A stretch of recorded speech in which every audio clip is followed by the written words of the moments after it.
Hello and welcome to BMC Durfee High School and Mac Aldridge Field for this event between the Framingham Flyers and your Durfee Hilltoppers.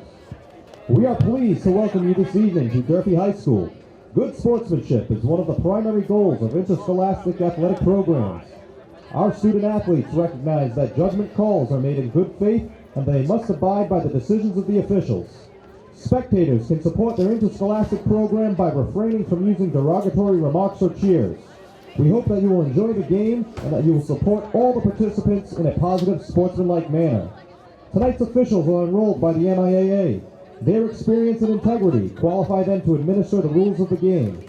An attitude of good sportsmanship should be upheld by all spectators, players, and coaches, no matter what their personal feelings or loyalties may be in this contest.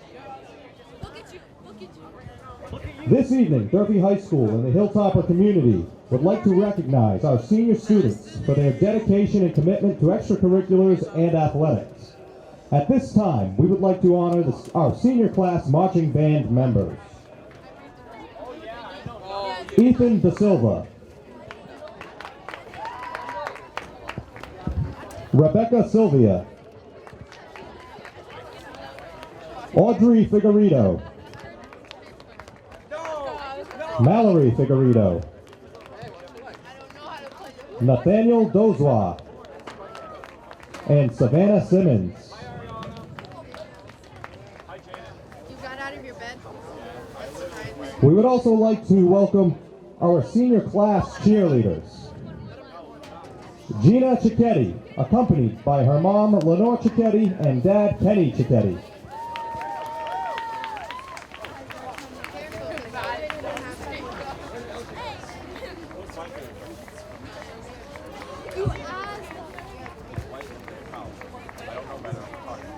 Jillian Contoy, accompanied by her dad, Matthew Contoy.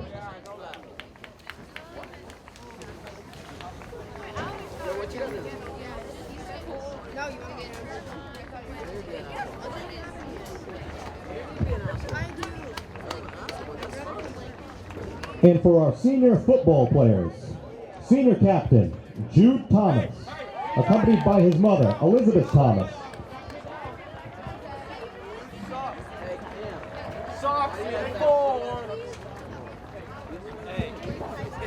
Callahan Sang, accompanied by his dad.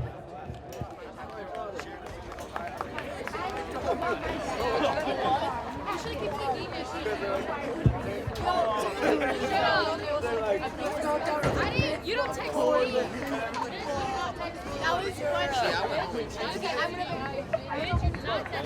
Joseph Rodriguez Figueroa, accompanied by his mom, Lisa Figueroa. Is this Fat Albert?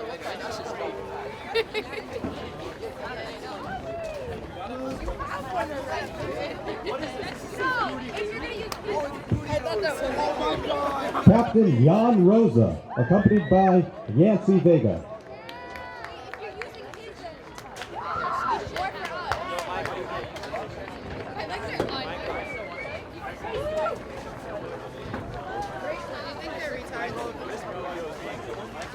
Jesse Werner, accompanied by mom, dad, sister Angie, and Henry.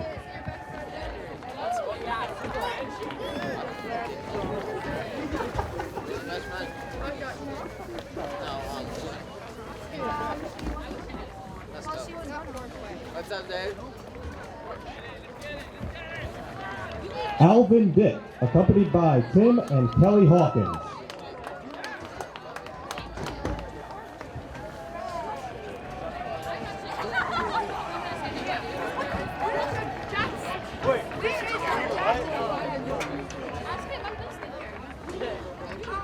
Javen Smith, accompanied by his mom and dad.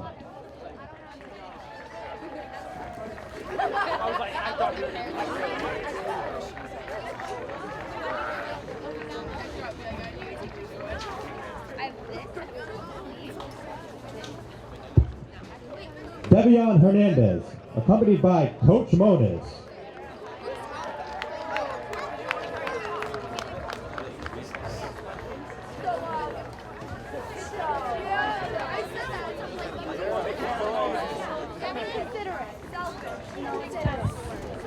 Cameron Borges, accompanied by his stepdad, Leonard.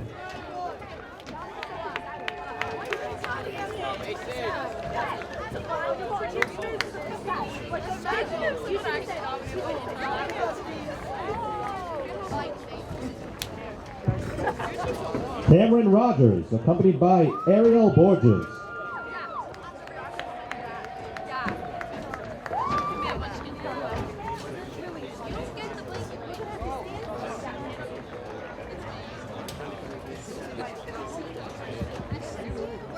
Jacob Cronister, accompanied by his aunt, Alicia Moraes, and uncle, Louis Moraes.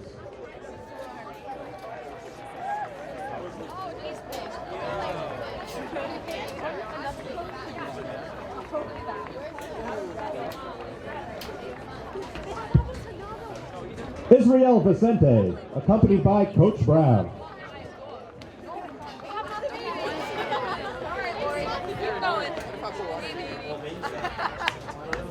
It's gonna be cool. Stop fucking. Felsberto Correa Gomes, accompanied by Mom.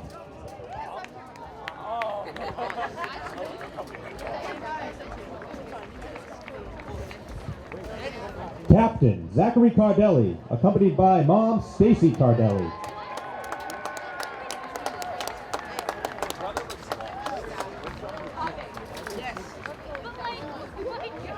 LJ, you hyped for the game? He's so hyped, he does not look like you. Elijah Concepcion, accompanied by Mom Amy and Dad Angel.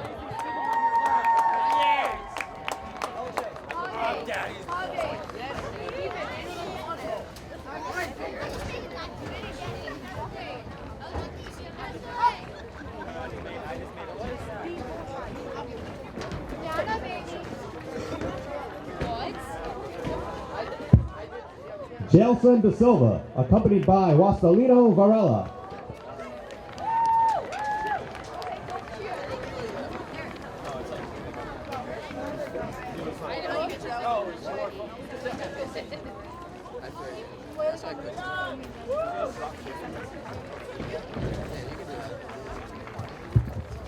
Jordan Giotis, accompanied by his parents, Angelo and Celia.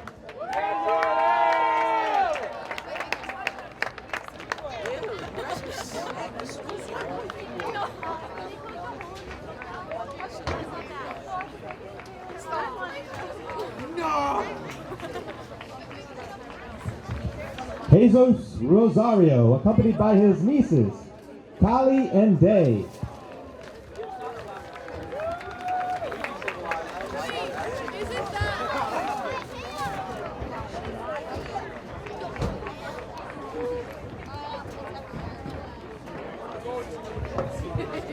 Rodson Celestin, accompanied by Coach Brown.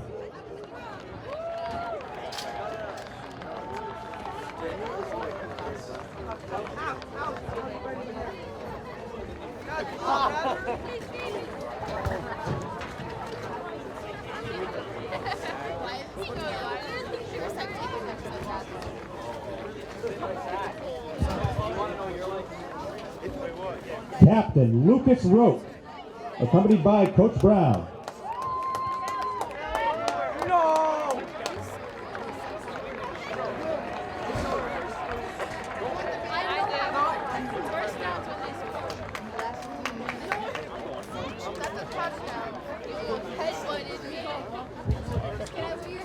Richard Van Cott, accompanied by his grandma. His brother, and his dad.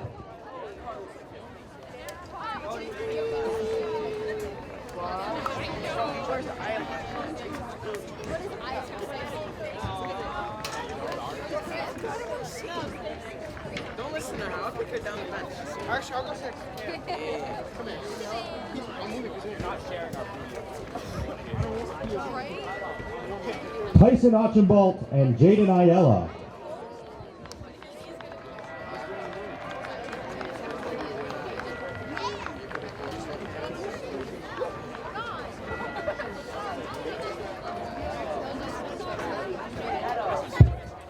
and Javier Silva, accompanied by Coach Powers.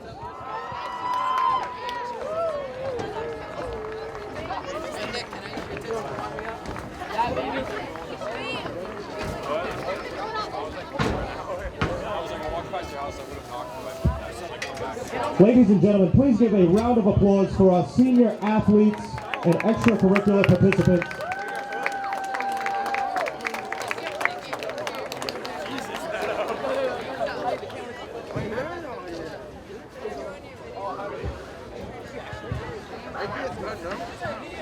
Now that we ask that you please stand. You've been watching the senior night ceremony here on Fred TV as week 8 of the football season is about to commence. Evan Massoud and BJ McDonald with you on Fred TV. Great that you're alongside, and we hope you'll stick around throughout the night. It is a chilly one here at Mac Aldridge Field. We'll have all the action next on Fred TV. Honor, courage, sacrifice, pride, our city. Fall River has traditionally been in the forefront of honoring our nation's soldiers, sailors, Marines, and airmen. Vietnam veterans took the initiative to secure rights to an 80% size replica of the Healing Wall for Veterans Bicentennial Park. The names of over 58,000 fallen heroes will be engraved on the 360-foot long replica wall. 100% of the money raised benefits the building of our Vietnam Veterans Memorial Wall in Fall River. Help build our wall, which is scheduled to open in 2020. The meaning, the spirit, and the value of the wall is everyone's. Be part of this exceptional, once-in-a-lifetime project. To make a donation, please visit vietnammemorialwall.org or connect with us at facebook.com. Okay, we're back at Mac Aldridge Field. Evan Massoud and BJ McDonald with you on Fred TV for tonight's call of the action. Framingham in town. Second straight year that the Hilltoppers are squaring off against Framingham in the non-playoff bracket. And last year, Durfee had some pretty good success, but this Framingham team a little different this year, B. Yeah, Framingham. I think there's one common opponent between the Hilltoppers and Framingham. I think that was Wellesley. Wellesley beat both Framingham and Durfee. Durfee, I think the score was 35-7 or something like that, and a little bit closer against Framingham, somewhere around the 35-21. But looking at Framingham's schedule earlier today, they've scored a lot of points this year, and that's probably been the Achilles heel for Durfee. They've been in some games, but just haven't been able to put the ball in the end zone to get in the win column. So the plus side, though, that we can take away from some of that is the fact that Durfee's defense has it's been a little bit hit or miss, but definitely I'd say the strength of this football team. And I can't say that about Framingham. They've allowed a lot of points this year. Yeah, and Durfee's going to be without one of their senior leaders tonight, too. Lucas Roque out with an injury. Happened in the first half of the Brockton game a few weeks ago. So you hate to see that on senior night, play all 4 years for a big game. But unfortunately, he'll be out, and he's kind of been the anchor of the defense, so we'll see what adjustments they make tonight, and somebody else will step up. I talked with assistant coach Tim Powers before the game. He was giving us the starters, and he said they had a good week of practice. They had the bye week last week, so they ended up with the extra week. And he feels pretty good. He said they made some adjustments. They got a couple guys back who were injured. Jan Rosa being one of them, who's been out for a while since week 1, and he's a wide receiver, a senior captain. So big to have him back. You also have Giottis back after a meniscus surgery. And I'm seeing here Jason Hall as well. He's a freshman. He's a running back. He's back. So the Hilltoppers getting some guys back. Yes, Lucas is a big loss, but I think having Rosa back will help out with the passing game for the Hilltoppers. Yeah, for sure. Anytime you can get get guys back in the lineup that have been out, Jan's a good athlete. He'll be on both sides of the ball. I'm sure you'll see him on defense as well. The big thing, like we said earlier, is just putting the ball in the end zone. They've had a tough time doing that this year, so hopefully tonight they'll score some points, have a little bit of fun, and get in the win column. They've had some success in this bracket in the last few years with the reseeding, and hopefully, you're playing against teams of your caliber, and like you said, get in the win column here tonight. Hilltoppers 0-6. Again, they only played 6 games, had the bye in week 7. Framingham Flyers come in at 2-5, led by Coach Ed Manti. Of course, Taylor Brown the head coach of the Hilltoppers, and it will be the Flyers who will receive the ball here to begin the ball game. And they'll receive on the north end of the field. A couple weeks ago, we saw the last game you and I did on Fred TV. Durfee kicked off against Brockton and recovered the onside kick. So we'll see if they got any tricks up their sleeve to start. That's right, they did do that onside kick. So who knows? We never know what to expect. That's kind of the beauty of live sports. And once in a while, Coach Brown pulls out, his bag of tricks to catch the other side napping. So we shall see. Again, it is senior night. You saw the members of the marching band, of the cheerleaders, and the football team all being honored, all of the 2019 class in their respective squads or teams or bands, etc. So always a nice ceremony here. It is quite cold, and little squib kick.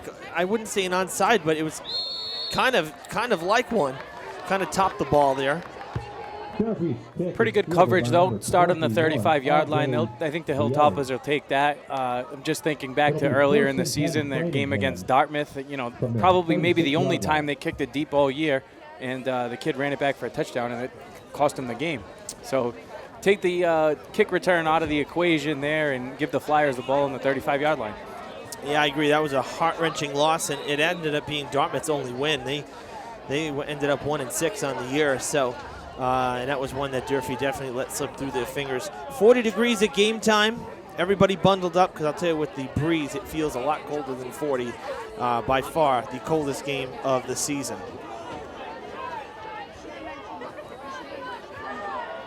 Flyers passing on first down. They fake the handoff. An incomplete pass. Jack Beverly, a junior, is the starting QB for the Flyers. Second down and 10 Flyers. It's a good start for the defense, second and long.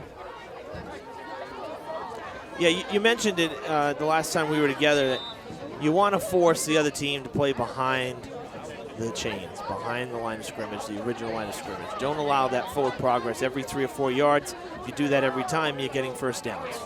It's the old saying, you don't want to let them tilt the field. Once they start tilting the field and playing downhill, you're on your heels, and I think we see that right there at the nice run on second down. Yeah, and a tumbling end to that rush that will be good for a first down. Number 23, Reese LaChance, another junior. He was the ball carrier, and that was good for about 12. It's always risky business jumping in the air. It doesn't usually turn out very well. Either you get hurt, someone else gets hurt, or the ball comes loose. So 3 things you don't want to happen. That time, luckily, though, Reese LaChance took a chance, and he came out okay. First and 10 from the Flyers 47. They'll hand it off again. And that's another good run, about 9 yards on the carry. That was not LaChance, so that was 34. And he's not on our roster. We've got 32 and 44. Yep. I knew there had to be something to this. Nobody has a 40-man roster or thereabouts, I'm estimating. This is not a very large roster, so my guess is this is strictly varsity, and maybe Coach Manti has brought up a few JV players, or maybe there was a number change. I did talk to him pregame. He circled his starters, but he didn't mention a 34. There's no 34 on the sheet.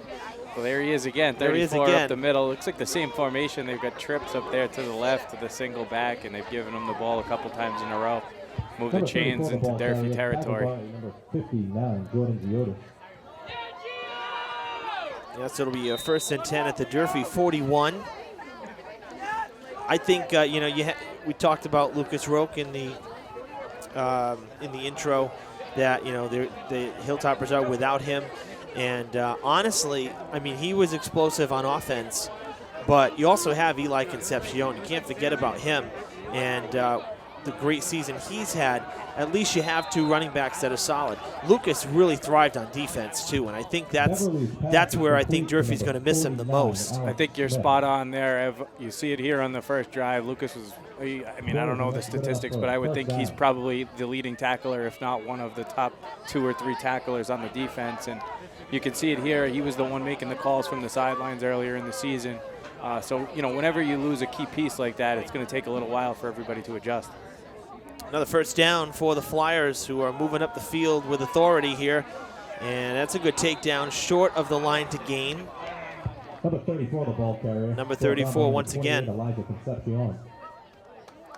Second down and short for the Flyers. Kid's running hard. I don't know his name, but he's running hard. Yeah, he is, and not afraid to put the shoulder down, too, get a couple extra yards and kind of bounce off the tackle. So a 7-yard carry that time, 2nd and 3. Interestingly enough, that Beverly went for the pass on first down, and it was incomplete. Has not passed it. He passed it once since then, but primarily on the ground. QB keeper, pump fakes, still rolling out, going towards the end zone, has his man, and did he come down with it? If he did, that's a heck of a catch. Hilltoppers say incomplete. The officials agree. Nice play there by the quarterback, though. Jack Beverly rolling out to his left. Good coverage by the Hilltoppers initially, and you could see him kind of waving his receiver to go deep like you're playing in the backyard, and the kid went towards the pylon. Just missed him. Yeah, well executed. Too bad for the Flyers they couldn't come down with that one, because that would have been a really nice highlight catch. Pretty good coverage out there, though, by the Hilltoppers, too. Looks like Jailson De Silva, 24. Yeah, he's had a pretty good season on defense. We've mentioned his name a few times here in the home games we've covered. And so I think a flag coming in. Timeout. Oh, a timeout for the Hilltoppers on 3rd and short. Probably 4-down territory, right? 3rd and 4 or so. You probably get 2 cracks at it if you're Framingham here. But it looked like Durfee made a substitution there. It's number 68 checking in. Elijah Robitaille. He's a freshman. He's a big boy in the middle. Trying to get a little more power. I would imagine that we may see them run it here after the attempted pass last time. No, going to go to the air, and oh, it looked like the intended receiver. It went by him, and then there was another Flyer in the background there who came down with it. So a completed catch and a conversion on 3rd down. Kind of surprising they threw the ball there, but like you said, it looked like it went right through the hands of the intended receiver and into the other guy's arms, and good enough for a first down. Yeah, sometimes better to be lucky than good.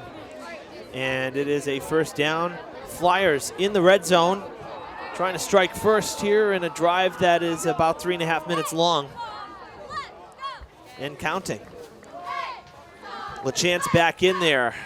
Gets a few yards on the carry, maybe about 5. He crosses the 10. Looks like officially maybe a long 3, we'll say. Bring up, about 2nd and 7 or so. Not the start the Hilltoppers were looking for. No. Sometimes that's the risk you take, and you get the ball, kick the ball, and you hope that you can stop them on defense. I mean, Durfee's done pretty well. I go back to the Brockton game, and I mean, they really competed extremely well in that first half. I mean, it was only a 7-0 game, basically through 2+ quarters, almost 2 full quarters. That's a great job right there. Oh, he's still on his feet. He stepped out of bounds. Good job, though, by the Hilltoppers rolling out there, pushing him out to the sidelines. Yeah, it looked like he might have lost a couple yards there. Bring up 3rd and long. I don't know if that was Jailson again out there on the left side. Yeah, looks like they lost at least one, so we'll say maybe 3rd and 8, 3rd and a long 8. Kind of surprised that Framingham's trying to throw the ball. They have 3, 4, 5 yards of run every play so far, and I don't know, sometimes I think you might be out thinking yourself. Yeah, the ground game got established pretty quickly when they were moving down the middle of the field, and now it's been all air. Off the back, still caught, ball is loose. Incomplete. A lot of bad things can happen when you throw the ball. You run the ball, it's a lot safer, especially down here around the goal line. Brings up 4th and long. I don't know, I would just be running the ball, I think. I know, and I'll tell you, too, I mean, that one right off the back, I think that was one of the linesmen. I don't think that was an intended receiver. No, I think it hit the lineman in the back of the head. Then it bounced back, and the Flyers had a second chance at it. Bounced in and out of the hands, back up in the air like pinball, back and forth. It ends up falling to the ground. So, yes, 4th down. And when you're 0-6 like Durfee, that ball hits the ground and they don't intercept it. Yeah. If you're 6-0, it probably falls into He your runs lap. it back. Runs it back the length of the field. Not going to run it here on 4th down either. It looks like Beverly going to toss it. Looking for 13 in the end zone, and I think he held on. He did. They're celebrating. I still haven't seen a signal. Oh, here we go, the near side. Yes, so caught by John Lanzo. That's a great name. A senior wide receiver in the end zone on 4th down. It is 6-0 Flyers. Framingham emptied it out there, 5 wide receivers. It looked like the Hilltoppers might have been a little confused on the coverage, but pretty good throw and catch there from the quarterback. And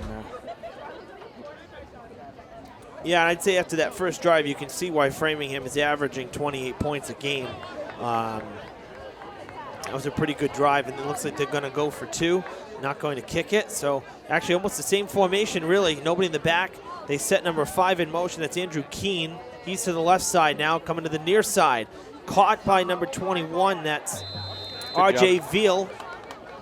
And no good. So it'll be 6-0 Flyers, a 4.5-minute drive to start this game.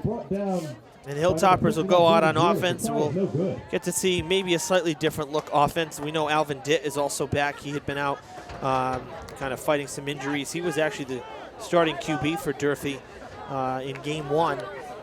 So let's see how the Hilltoppers can do if they can answer on their home field. those 2-point plays end of the game, they end up being big plays. So that was a nice job there. It looked like Jordan Giotis made the tackle. Framingham was almost like Tom Brady Patriots screen with the receiver there and a couple linemen trying to get out in front to get the 2 points. But nice play by Durfee, and you know, if they can score and stay in the game, those 2 points and 1 point, we've seen it earlier in the season with the one game against Dartmouth there. That was a couple-point game. Those conversions end up going a long way in close games. Well, that's how the Hilltoppers hung on to beat New Bedford last year on Thanksgiving when we had the game here. Hilltoppers on a 2-game winning streak against the Whalers on Thanksgiving. This year, New Bedford will host, and of course we will be there on Fred TV. New Bedford gets the game live because they're the host city. We'll have our broadcast immediately following. So we hope for a win because it'll make the viewer more likely to watch.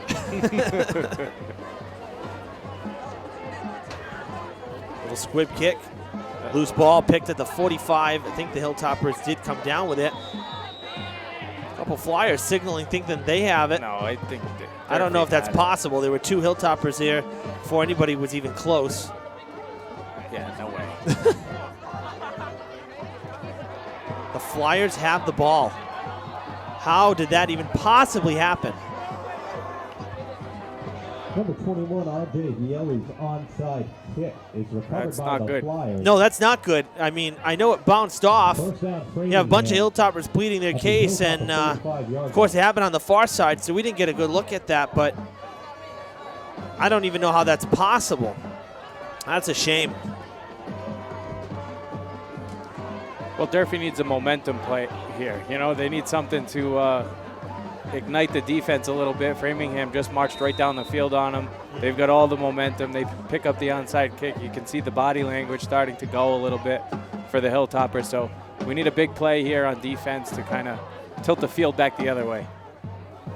Yeah, you know, it's always tough when you haven't won a game, and I know my first couple seasons covering Durfee, they didn't have any wins. It didn't come until I think it was actually Taylor's first season when we beat Conley, I think, or Taunton. It was one of them here to break that losing streak. And but I have to say, you know, a lot of the games this season really haven't been, you know, ridiculous blowouts or anything. There have been a few games where Durfee's been in it, unlike that 20-something game losing streak from, you know, 5 or 6 years ago. I mean, those were games like 65-7 and 59-0, and really ugly losses. You know, at least the Hilltoppers, at least in the first half, they tend to be in it. But this Flyers offense is looking to be a little bit too strong right now. Yeah, they're looking pretty good right now, but just to kind of reiterate what you were saying, too, it's a long season. You know, these kids are out here in August before all the other sports start. Their season goes after all the other sports are done.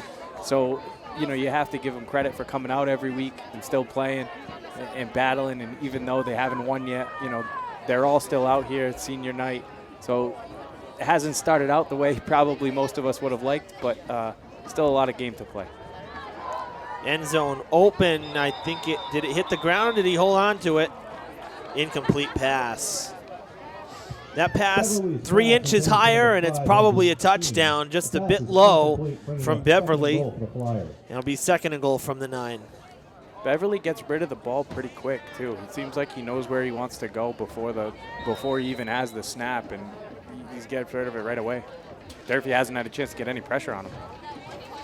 Oh no, not at all. And I mean, look at the side. Their offensive line too is quite large. I'd say that, you know, a little bigger than Durfee's defensive line. So they're doing a good job at holding the rush, the pass rush.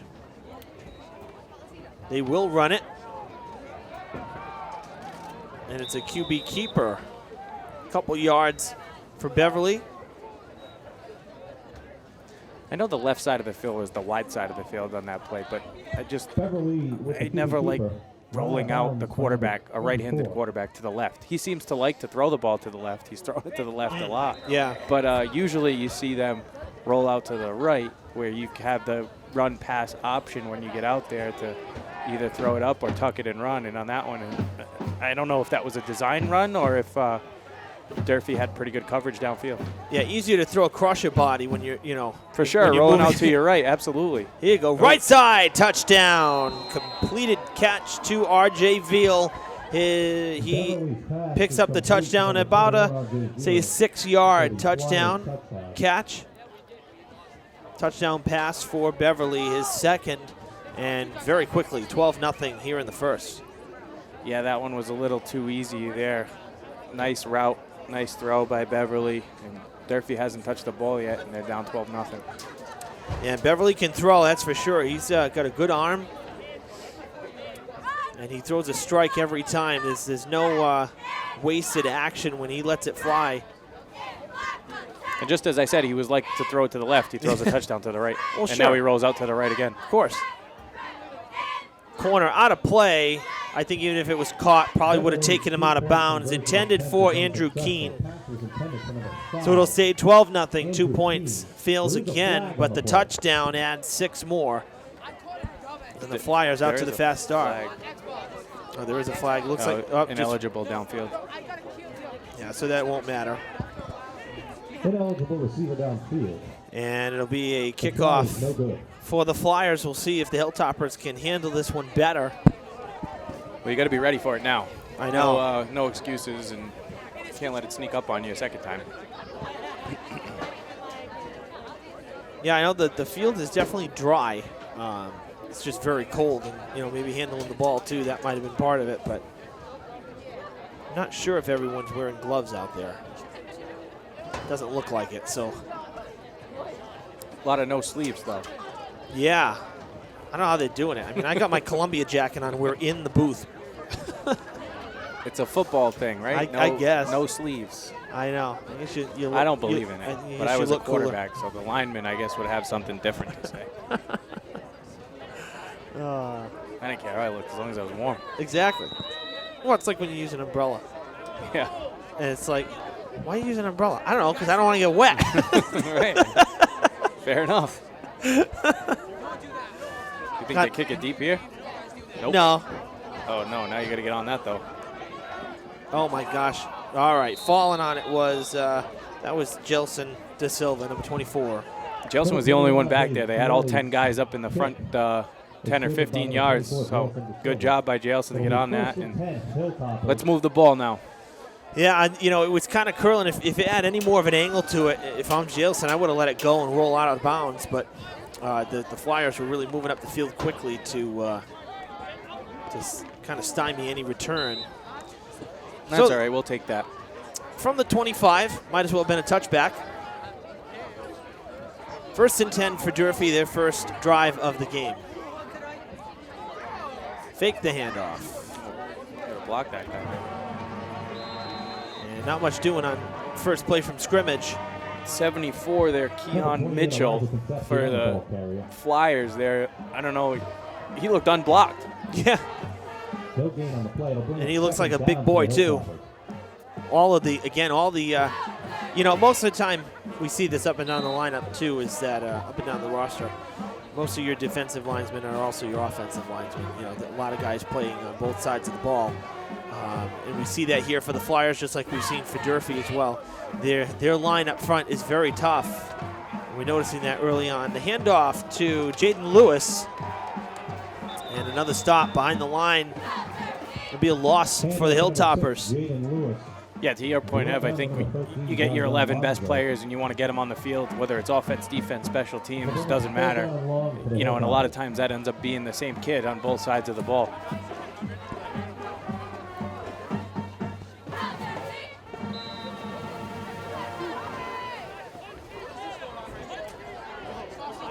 Cam Rogers jogging off the field. He's a wide receiver. So he just came out for this next play, but I did just see number 2, Jan Rosa, on the far side.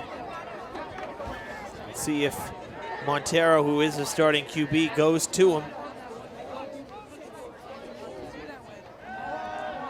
Gonna pass, going down long, looking for Rosa. Nice catch. Oh my gosh, he catch. came down with it. What a great pass and an even better catch. Jan Rosa, welcome back to the party. You called it, Ev. They singled him up on the outside, motioned away. He was one-on-one out there on the top of the field, and nice throw by Montero, and great catch by Jan. Probably the best pass I've seen from Montero this season. Again, we usually only cover the home games. Really very, very good. I think my only concern is if he kind of passed it a little short, because the receiver was, the defender there. Pretty good coverage. Yeah, very good coverage. He cut him off. He could have picked that off. Coming to the near side now, this could be trouble. It is long. That was intended for Joe Dion Medina. Rosa's got the height advantage, there's no doubt. It was just a matter of, did he get the ball down the field enough? And he did. That was really well executed. And I like that they went back to the pass right there as well. Yeah, it's good. Get a little confidence in Montero. That's a good throw. Nice catch by Jan. Get a little momentum going. Body language be a little bit better than down. Now the ball is in Framingham territory. Let's move the chains again. Second and long, you got to get a positive play here. Rosa on the near side now. They'll be working the home sideline, and they will hand it off. Concepcion with the carry gets stood up across the line of scrimmage, maybe a gain of 3. Yeah, Elijah's a tough kid, though. That's a good run. Not much doing, but he's always seems to be able to fall forward and get a couple of yards. And probably in 4-down territory here, down 2 scores in the first quarter. You don't have much to lose. So, again, I think you need to, I would keep it on the ground here. You've got 2 shots at it to get 7 or so yards. Yeah, I would agree with you here. Third and 7 for the Hilltoppers. Spread them all the way out. And they can run their routes. There you go. I like that. Oh, they handed it off. Loose ball. That's a good play by 50 there on the end for Framingham. He initially looked like they had him blocked, but got to stay with him a little bit longer. Stay with the block. So that was a loss of a yard. It'll be 4th and 8, and I would imagine Durfee would be forced to try to pass the ball here because the running game not working. 90 seconds to play in the first quarter. And Durfee facing 4th and long from the 39 of the Flyers. Similar look to Framingham before, 5 wide here for the Hilltoppers. That's about giving Montero some time to pass, so hopefully he can get it down. Here comes pressure. He's going to roll. Run it. Yeah, number 50 getting tripped, and Montero going down.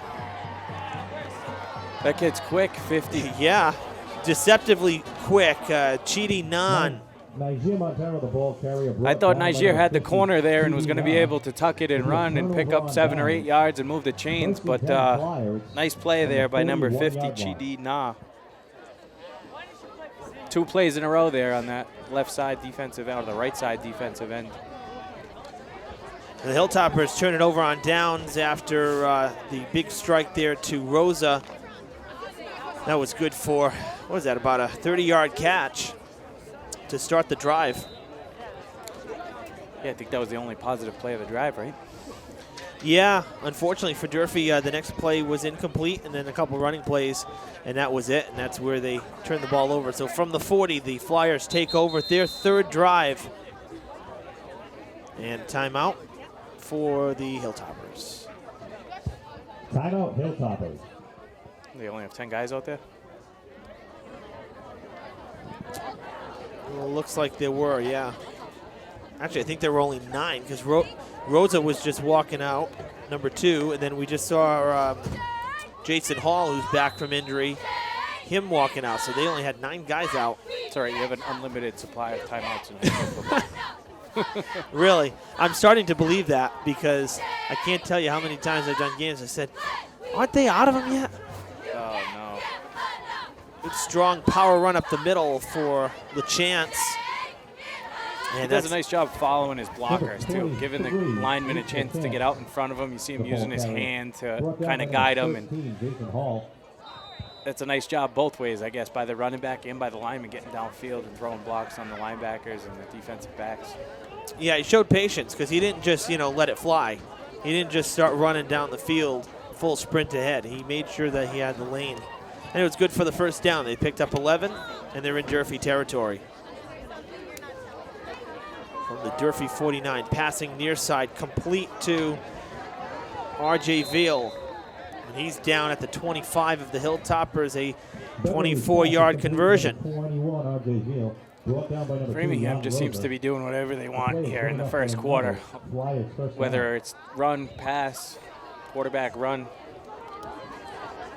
Yeah, I mean, the 2-5 record, I don't think indicative of how they've played because, they're playing very tough teams. They're up in the Boston area. They're kind of outskirts, kind of like Brockton. It's not so much a South Coast team like, Durfee, New Bedford. We see a lot of the same teams, but Brockton has some of those Boston matchups on the South Shore, and then the Newtons of the world like Metro West and Duxbury, BC High, stuff like that. Those teams are a whole different animal than anybody down here on the South Coast. Yeah, and I mean, Framingham was one win away. What do they come in at 2-4, right? Their record 2-5. I mean, they're 1 or 2 wins away from a playoff spot. Probably 3 wins gets them into the playoffs. So yeah, just because of the point system. Exactly. Yeah. Playing in the league, like you said, playing the teams that they play against. So kind of a tough draw, I guess, for Durfee. They've had some luck, we mentioned earlier in the past with these non-playoff games, playing against teams and getting some wins. But Framingham's no easy opponent here tonight. Not in 2018, at least. The first quarter ends. That's why we're switching sides here. After 11 minutes, Durfee down 12-0. Flyers with the ball, driving again, looking to add to their total that they've already put up. Yeah, the MIAA point system, I still don't quite understand it. I mean, I've taken the time to read it, taken the time to try to do a calculation on my own, and I still don't get it. It's just very confusing. Yeah, because it's football. all weighted, and it depends on who you play and how much you win. But I think I saw that, I don't know if it was Central Mass or Western Mass, there was a winless team that got into the playoffs. They were 0-6 or 0-7. I posted and they qualified for the state tournament. I mean, something's not right Yeah, if a team that hasn't won a game is eligible for the playoffs. I mean, you think the NCAA bowl system is crazy. Really. Massachusetts high school football has teams that haven't won, and they're in the playoffs. Yeah, thank you. I posted that on. That's trouble. That is trouble. Going all the way for a touchdown, and it is going to be 18-0 in favor of Framingham. But I posted that it was a Massachusetts team. I forget which one. I'm going to pull it up now. Yahoo Sports had it. So the MIAA has gone national, not for a good reason, in my opinion. Well, they're trying to do the right thing with, having. I think there's probably too many divisions. 7 divisions. You think? 8 divisions. North, West. I understand to a certain degree, but trying to do what they've done, and have a true state champion, I guess. That's the ultimate goal. But I don't agree with how the divisions are laid out and who plays where and who plays when. It doesn't seem to make much logical sense to me. I don't know. I don't get it. The team we're talking about is Triton Regional High School in Byfield. I don't even know where that is. It says Division 5 North playoffs. So my guess is they're kind of like the Lemonsters. I don't even know. Maybe even north of Boston, because once you get out into like the Fitchburg area and Worcester area, that's the Central. So I don't know if that would consider the Northern Division. But regardless, Linfield, Watertown, they both won a game. They were 1-6. They didn't make the cut. But because of the opponent, see, that's part of it, is the strength of your opponents and then who your opponents lose to. So even when you lose, you can still get points. You can, and it's just so confusing. Like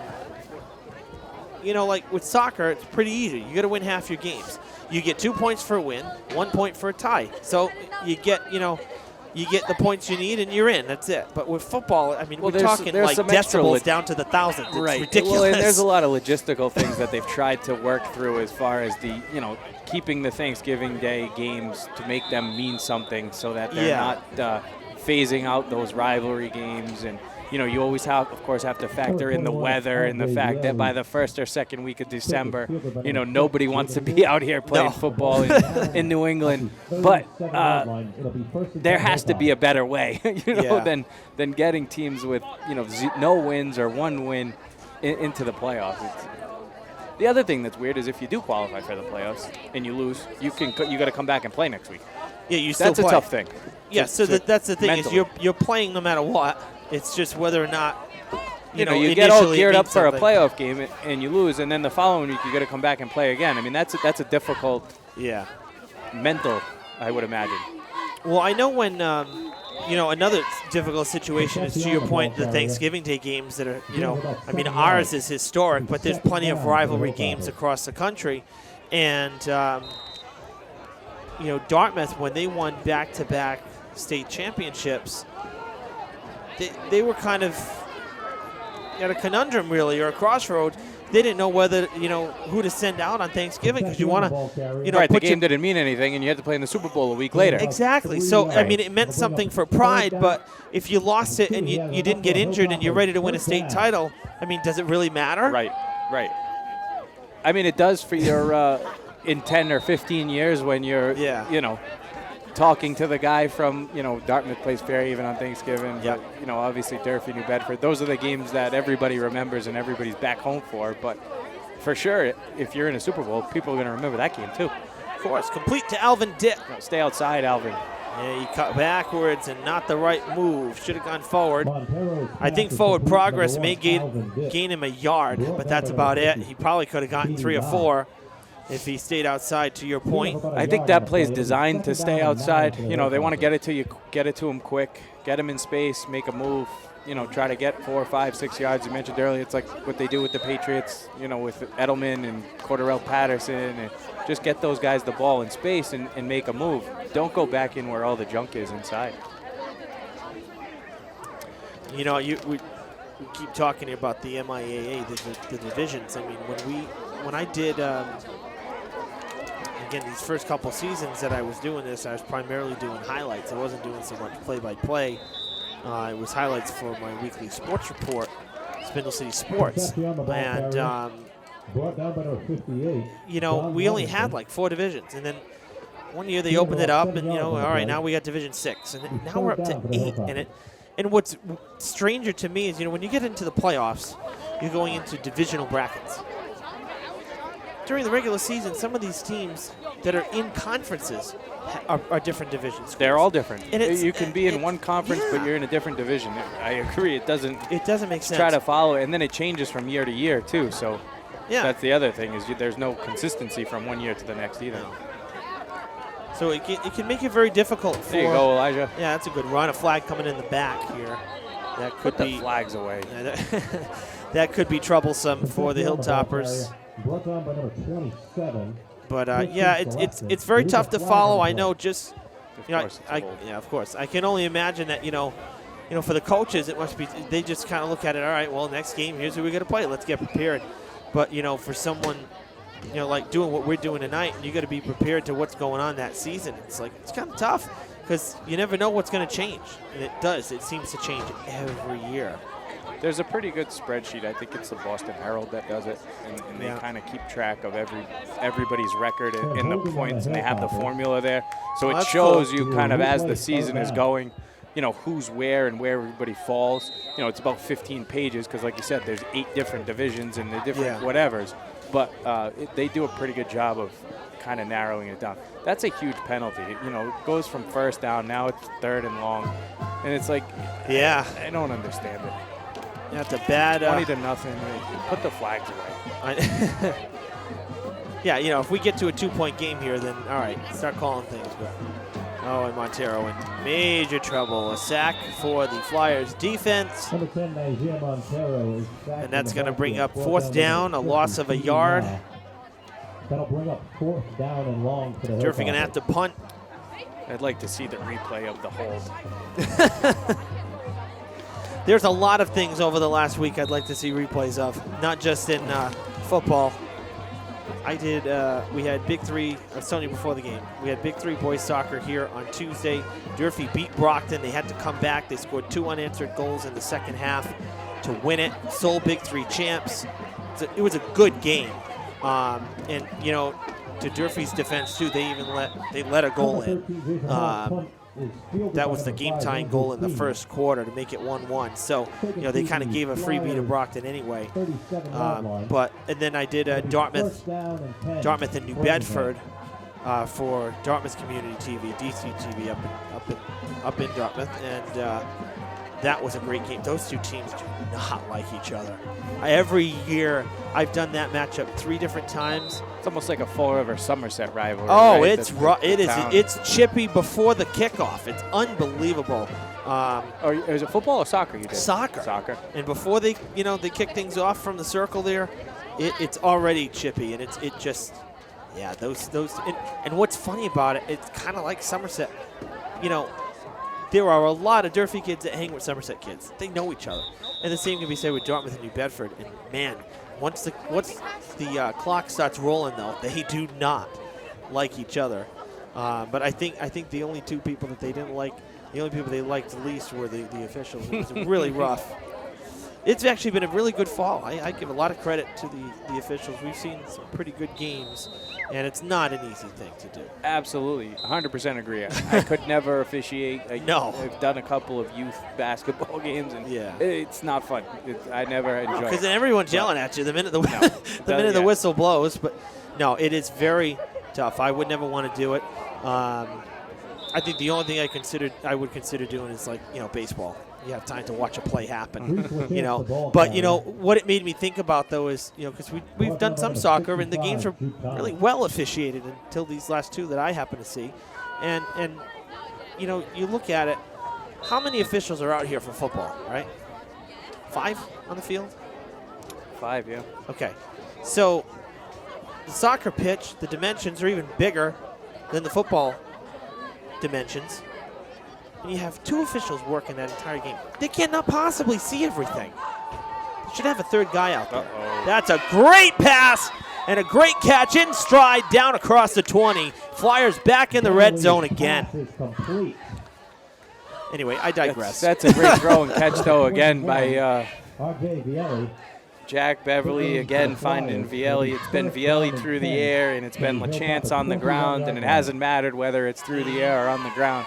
Framingham has seemingly done whatever they wanted here in the first half. Yeah, they really have. 6 minutes to go in what seems to be an interminably long first half because the Flyers have been so dominant on both sides of the ball.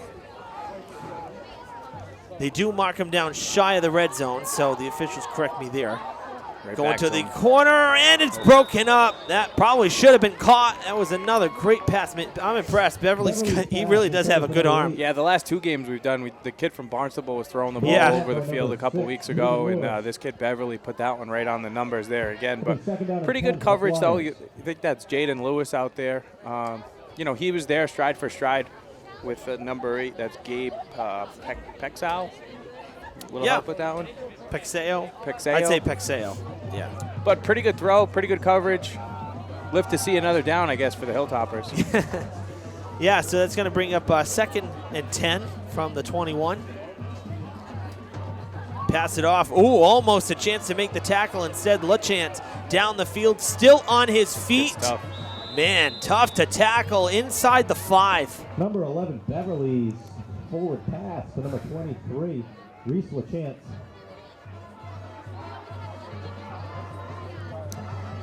Just reiterating, Taking down to the LaChance on the Hilltopper ground 5-yard and line. It'll be first and goal for the Flyers. Vielli through the air. So LaChance again with a big gain, 1st and goal. This one's getting away from us. Yeah, sure is. Framingham proving to be a very different team from the last time we saw them. 1st down and goal from the 5. And Beverly passing, broke it up. Good coverage from Ditt. Pretty tough collision there as had another Hilltopper defender breaking inward. Beverly's pass is Jan number Rosa 13, also in there. John Londo. Actually, that's who Breaking I up number meant. 2, Jan I meant Rosa. Ditt came flying They in, bring up second and down the goal two of for them the collided, but Flyers. they were okay. They broke up the pass. So we'll do it again. 2nd and goal from the 5. Interesting, we haven't talked about either is Framingham's lack of huddle. It looks like they just get the signal from the sideline. The whole team looks over, gets the signal from the coach, and right to the line. That's almost, I got to do UMass Dartmouth football game. I think it was I recall it was a week 3 game this season. To the corner, and he's in. A pass complete to Reese LaChance. And Beverly has his, is that his 3rd touchdown believe that's pass? his third, Because they ran one of them, didn't they? Yeah, that's unbelievable. What a first half for the Flyers, man. Very impressive, their offense. But to finish what I was saying about UMass, they kind of do the same thing. At least in the game that I did, they were doing the same thing. They all race to the line, they huddle up, and then they step back and they look at the coach. Like it was like synchronized swimming, synchronized line up, and then turn. And it was unbelievable. You see that a lot in college because they'll make adjustments based on how the defense is set up. Yeah. Kind of surprised there's the 2-pointer is good, make it 28-0. But difficult thing to do with high school kids. Yeah. You know, with only having a couple hours a day to practice, not like college where you've got individual meetings and positional meetings and things like that. They probably have a few different coaches, signaling in different plays and different things. Whereas Framingham, I mean, it's kind of nice. I'm sure the quarterback likes it. He doesn't have to run to the sideline and get the play from the coach. Yeah. He can stay right in the middle of the field. I mean, he sits back in the shotgun. He hasn't been under center all night. I mean, and he gets to throw the ball all around the field like it's like he's playing in the park. No, and you're right. And totally, college is a totally different animal when it comes to the way they have to prepare and the time that they have to prepare. And then even just from a working standpoint, too, like, the games are a production. It's as close to pros as you're going to get. UMass, I was very impressed. They have a new field. The press box was recently redone. It's probably almost double the length of this one, and it's twice as deep. So, like, you actually have room to walk behind people who are working at the counter. And that's not obviously not a dig on this press box. It's actually a really nice press box. Taken down. Oh, loose ball. This could be trouble again for the Hilltoppers. But I think he was down. I think you're right. Well, they gave us one back after the holding call. I think we got away with one there. That's right.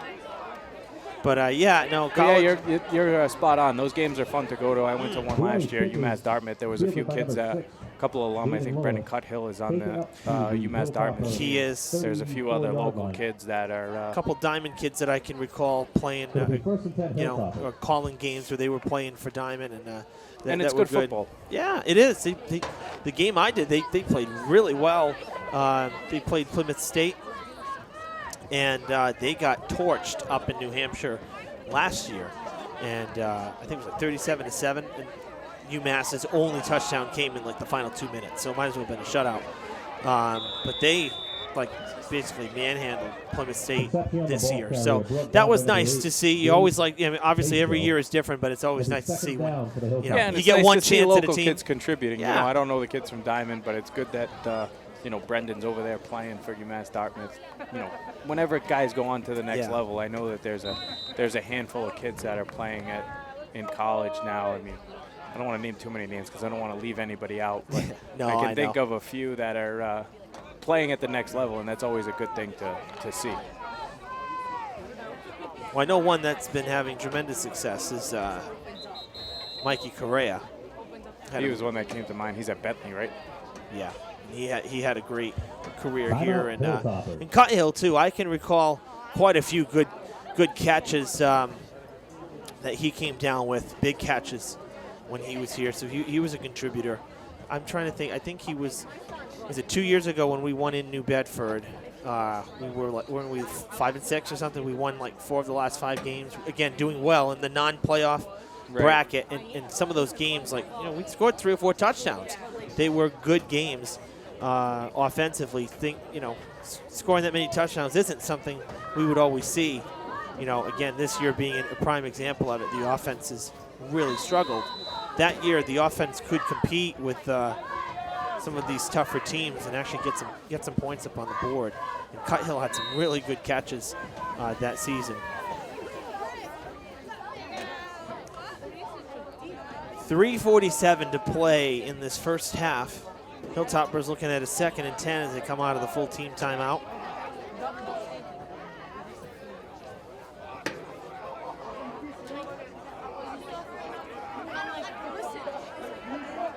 Montero gonna pass. Oh, that's a lame duck, and that's big trouble. It looked like he wanted to go down the field, and he dropped back like he's ready to pass, and then he kind of juked left, juked right, like he just wasn't sure, or maybe the man wasn't open, and then never good to let it go when you're falling down. Just take the sack. Yeah, or throw it away. It looked Or like throw they it were away. trying to little pump and go. It looked maybe like, I don't know if it was Jan at first who they were trying to show the screen, and they were trying to go deep to Jaden Lewis. But Framingham wasn't fooled. They had a few guys back that stayed with him, and then, Niger, a little bit of pressure in his face. And hey, he's only a sophomore. It's probably the 5th game he's ever started playing quarterback, so he'll learn. You hope he comes back next week, next year, and you keep building on it and getting better. Yeah, because Alvin Ditt, as I said, was the starter for the Somerset game, and that's when he got hurt and was fighting injury, basically all season. He's come and gone a couple times, and was that picked off? No, swatted away almost, though. Beverly almost got picked. But Ditt is a senior, so he's going to be going. And, you're looking at the future here for QB for the next 2 years in Montero. You hope that Niger will continue. Whenever you go through a season like this where you're 0-6, now looking like after tonight it'll be 0-7. You just hope it doesn't stop the kids from coming out and playing. I mean, it's unfortunate that there wasn't even enough kids to have a freshman team this year. Yeah, I mean, very that's a surprising. real unfortunate thing for, I think, the school, the program as a whole. I mean, there's just not a lot of kids that are coming out to play. So it's tough, and it's draining on the kids that do come out and play. And you got to give the kids credit that are here every day, that have been here every day throughout, from August. They were in passing tournaments in July. They're in the weight room the week after Thanksgiving. So, you work all those months and all towards the season, and it kind of falls apart before it even starts. Yeah. No, I hear you, and it is. It's good to see those who did come out. They've stuck with it. We've really made nearly 0 changes to this roster, as that is complete for a first down to Andrew Keene. Nearly 0 changes to the roster since game 1, and that I can't say has been the case in years past. So that's a good thing to see that you haven't been taking guys off. It's pretty much been the same. And, I mentioned that Montero, kind of the future, but there's 2 freshmen that are listed as QBs as well, Kelvin Strong and Isaiah Thomas. So,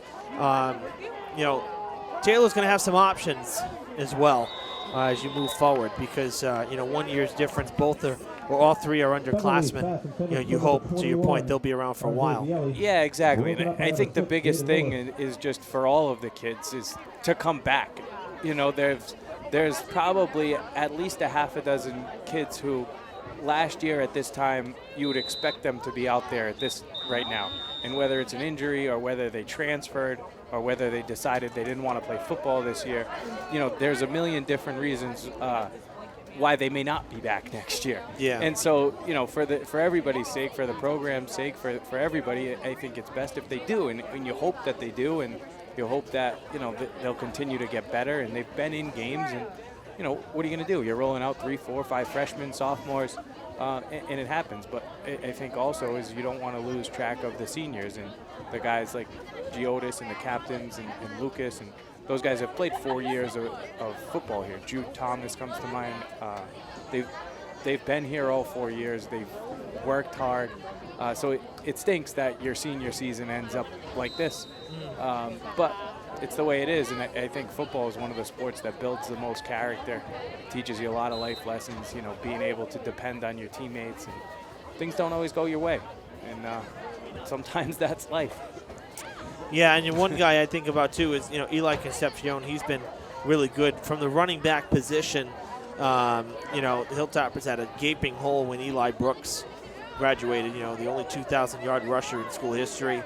He just had an amazing senior year, and Eli left a big gaping hole in the running back game, and then Lucas and Eli Concepcion stepped in, and they've been great too. So you're going to lose them, and you're probably going to end up looking at Jaden Lewis. He's probably going to be next in line because he's gotten some varsity snaps. Yeah, Jaden, Jason Hall's been out there. Caden Richard, I think he's injured. He hasn't been playing, but there's a number of guys. But again, it's a matter of the resiliency of coming back after the season when things don't go your way, because nobody wants to be 0-6 or 0-7 or whatever. Nobody wants to be losing 28-0, and it's always easier to just mail it in and quit. Whatever, I'm going to try out for basketball. But it's a lot tougher to come back and say, no, we're going to be better next year. And you just hope that that's the mentality that these kids will have. And you learn a lot with losing. And there was a joke when we were in high school, because I was on a couple of really bad teams, and I just remember my dad saying, well, losing it builds character. I'm like, Dad, I got enough character. I don't want any more losses. Let's win some games. Yeah. You just hope that they have that mentality to come back and finish the game tonight, finish the season, and come back next year. Yeah, and I think you're right. I think they will be better next year because of there not being a freshman team. This is the first time in a long time we've seen this many freshmen on the varsity roster. So they're getting their first look at the high-paced varsity action. It's totally different than freshman ball. So, for the Hilltoppers to get that exposure early, your first high school, year here, I think that is actually going to help them in the long run. Yeah, hopefully. Hopefully we can get a stop here, 2nd and goal. Hopefully. 58 seconds to play in the half. 2nd and goal for the Flyers, already up 28-0 and looking for their 5th touchdown.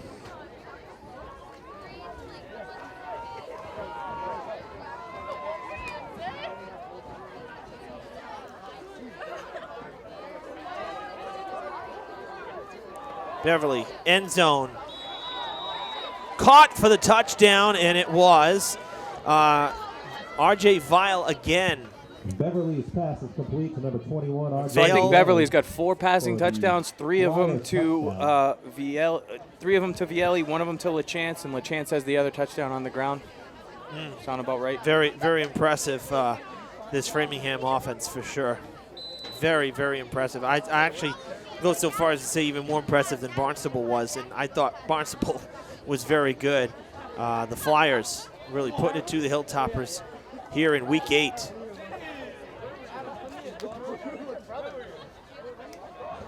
Loose ball, fumble, no good. There is a flag. The extra point try. It's probably on Durfee. Fumble, recovered by the Flyers. There is a flag on the play. Holding on the offense. So actually, so that's going to be declined. No good. The 2 points, no good. 47 seconds to play in the half, 34-0 Framingham over Durfee. Hilltoppers will get the kickoff here, and they will get the ball to begin the second half. I wonder if they'll run a play or not. I think it'll depend on where the ball is, where this kickoff ends up. You know, if you want to take a shot or two at this point, I mean, you don't really have anything to lose. Exactly. You know, there's not much difference between 34-0 and 40-0, or, you know, at this point, play for a little bit of pride and don't quit.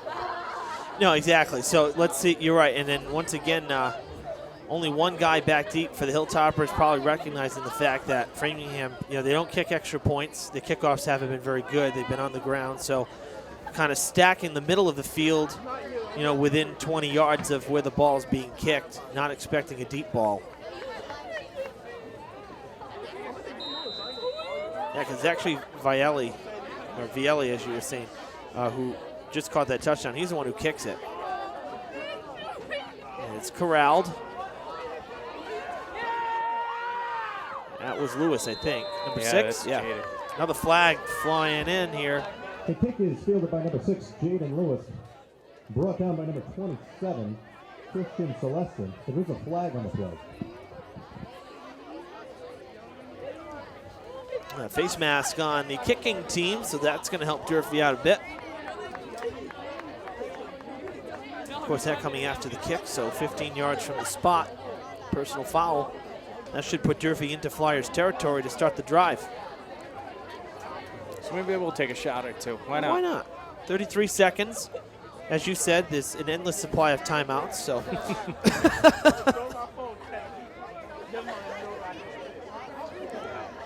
This has been a pretty clean game. Have not seen a lot of flags. So, you know, this is to get 15 yards in a game where you haven't had a lot of penalties from either side. Take advantage of it. Why not?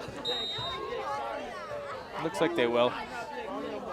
4 receivers spread out. Comes the blitzing. Yeah, they were ready. That was LaChance coming off the side.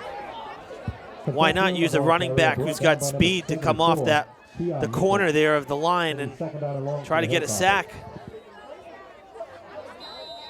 15 seconds, no huddle. 2nd and 9, 10 seconds left in the half. Montero, quick pass to the sidelines here, and Rosa falls on it. It is complete, but he can't get out of play. Falls into the field of play. Timeout Durfee with 3 seconds. So probably reach the end zone from here anyways. Throw one up to Jan again.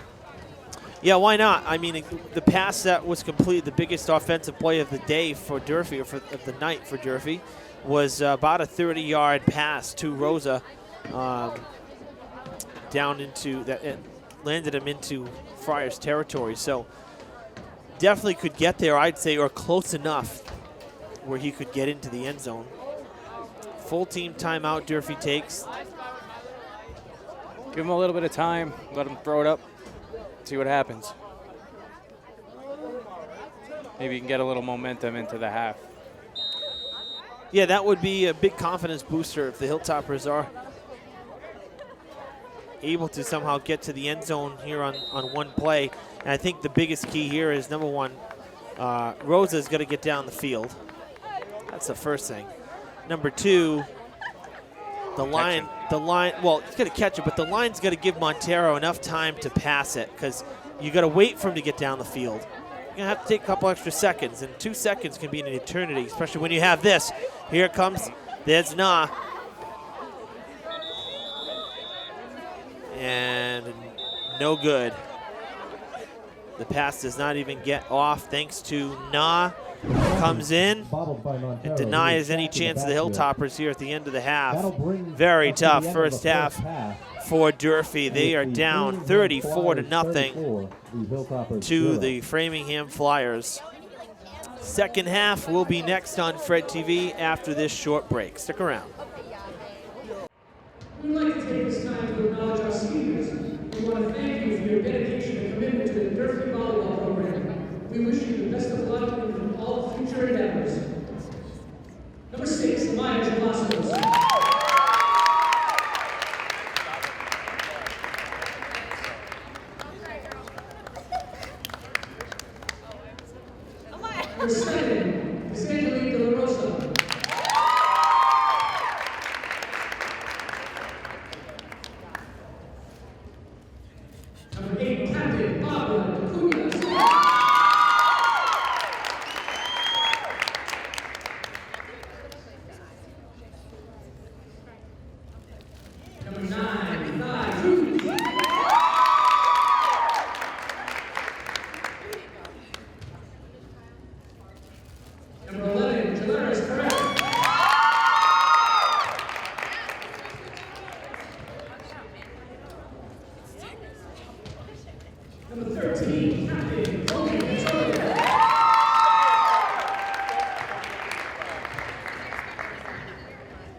Okay, we're back at Mac Aldridge Field. The second half about to kick off. The Durfee Hilltoppers will have the ball to start this third quarter.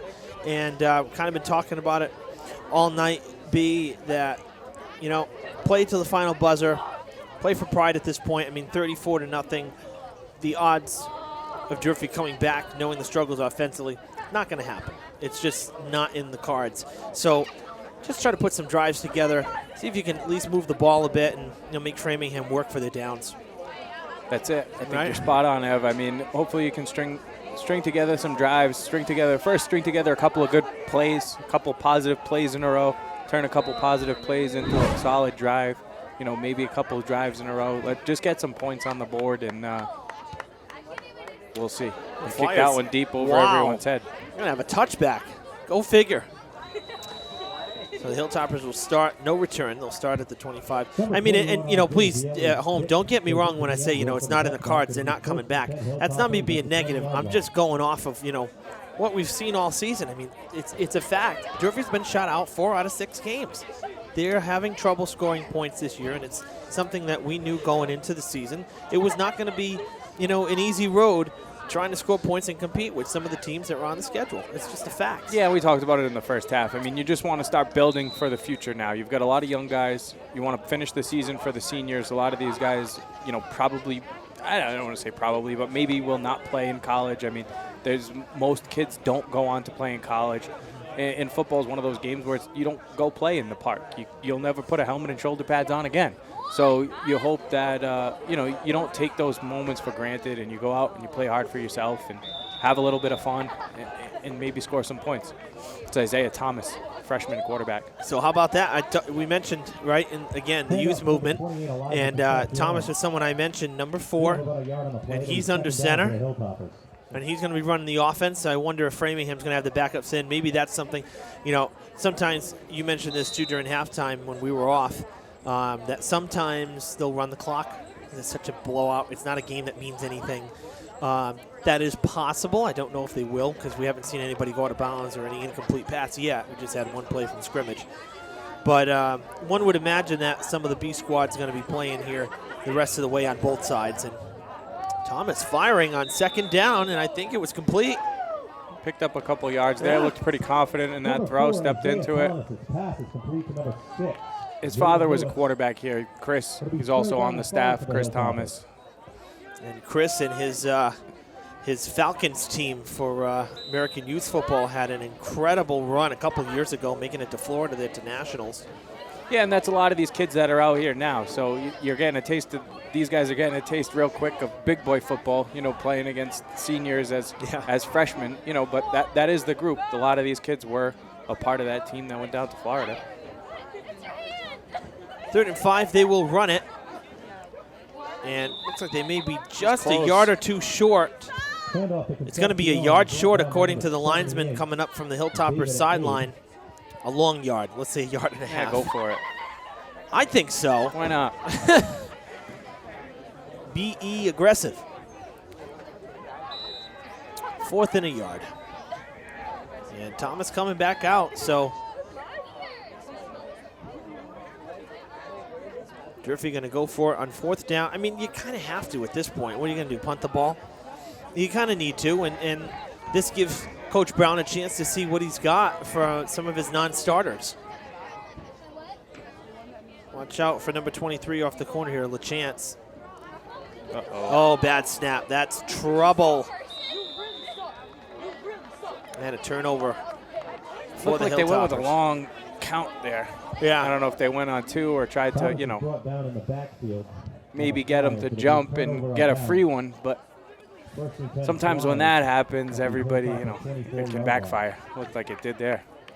It did. Now the clock did stop, so it doesn't look like they're running it down. I think they're just they are going to play through here. So, but Flyers going to have exceptionally good field position, almost at the 20-yard line after the bad snap on 4th down. So that's one bad thing. With 4th down, when you take those risks and you do go for it, and then you have a bad snap like that, you don't have another down to try to help you out. I mean, that's kind of why, when you have game-winning field goals, say even in the NFL, when they're setting it up, usually they'll go for it on 3rd down. They'll set yourself up on 2nd down, and you go for it on third down just in case of a bad snap and something, you get another chance at it.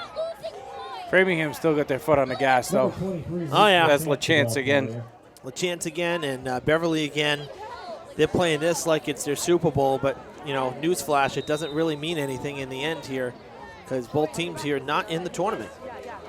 Yeah, and I think Framingham's probably the best team to not be in the tournament. We mentioned it a little bit in the first half. You know, they play in a tough league. They lost a couple of close games. I mean, 1 or 2 more wins, they're right in the mix, you know, to get into the playoffs. So, tough draw for the Hilltoppers, and they're not taking their foot off the gas. They came down here to prove a point, and they've done that in the first half, and it looks like they're not letting up here to start the third quarter, as it'll now be 2nd and goal. Now, something to mention is that, you know, with last year was kind of an exception.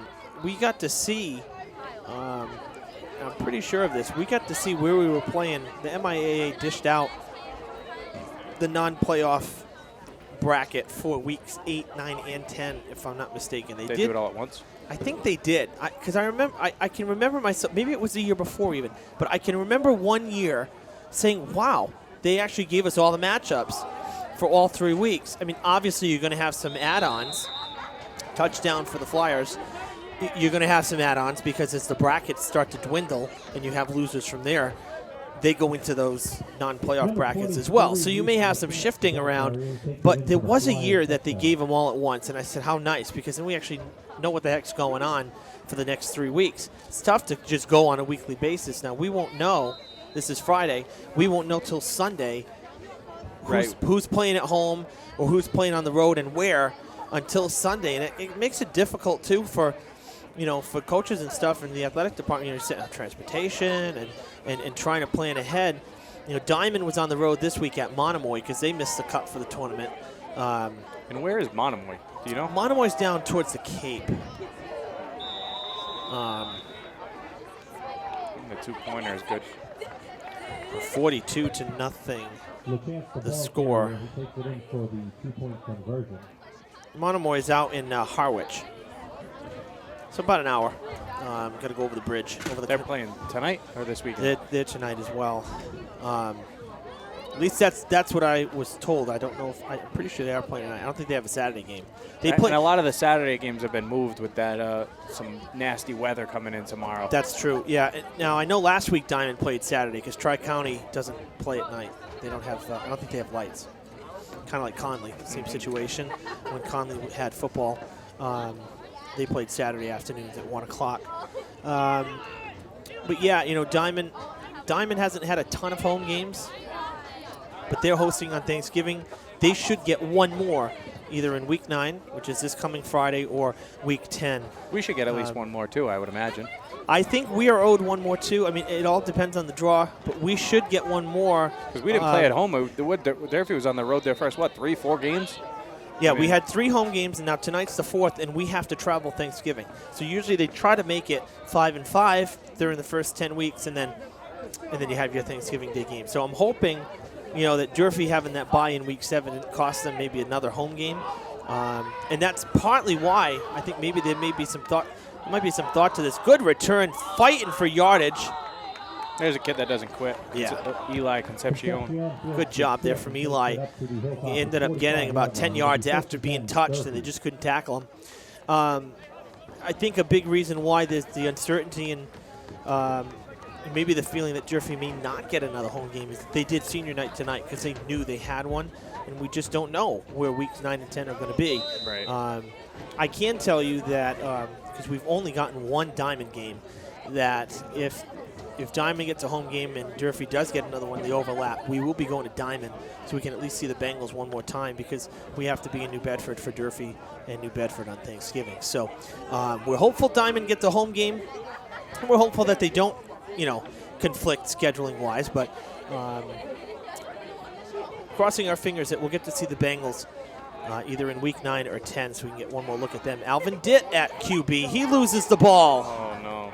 And I think we got another turnover. Uh-oh. I think so, too. Yep. Man, oh, man. loses the football. Just can't stop the bleeding tonight. No, It is nothing. recovered by the Flyers. Nothing Number working for 34. Durfee, and really First and 10, Framingham. disappointing night for the Hilltoppers. And you know the guys are feeling it. I mean, you know, you get Alvin in there. They had again Thomas playing QB to start the quarter. Fourth down, bad snap, gave the ball up. First play for Ditt.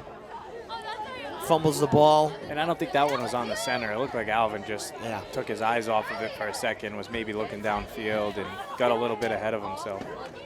Yeah, that's rough.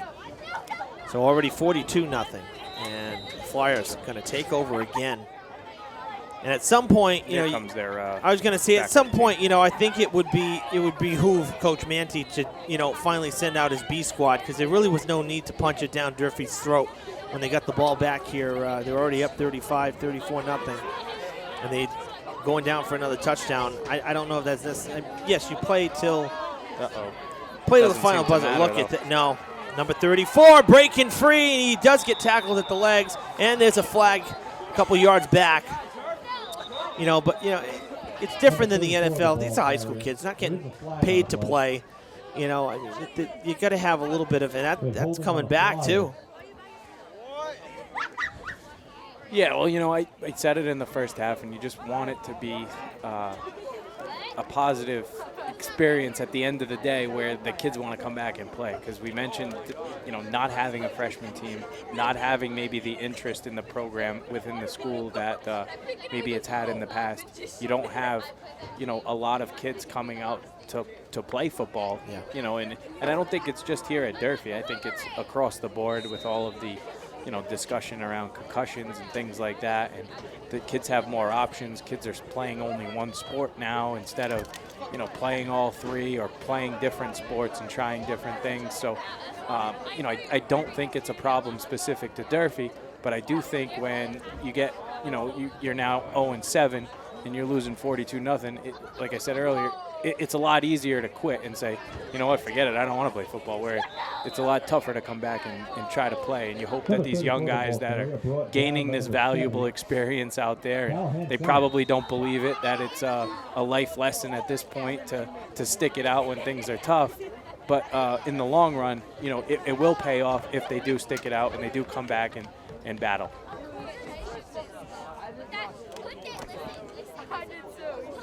Flyers going to end up with a first down here.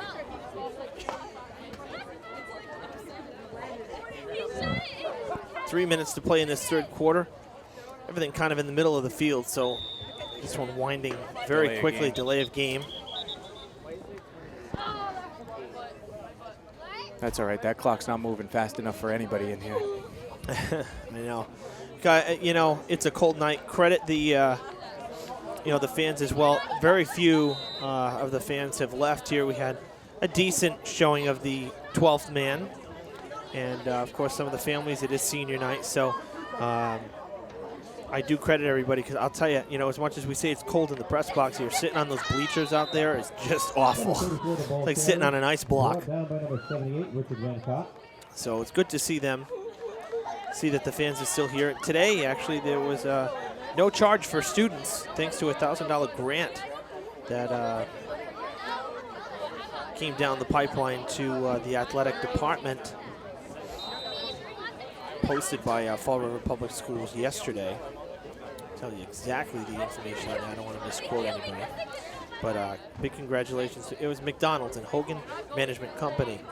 $1,000 donation to the athletic department. So little treat for the students tonight on senior night. Free admission.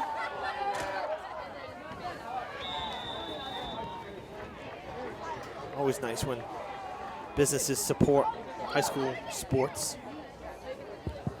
Number 34, the ball carrier. Yeah, there's a lot of local businesses around on the Athletic Foundation banner program that you see down there in the north end zone.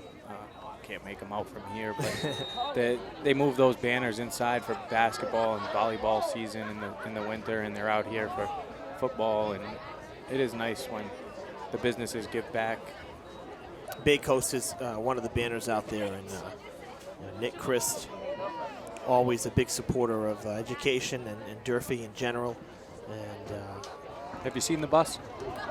Yes. the Bay Coast Get on the Bus? I've actually been on the bus. I've actually been on the bus, and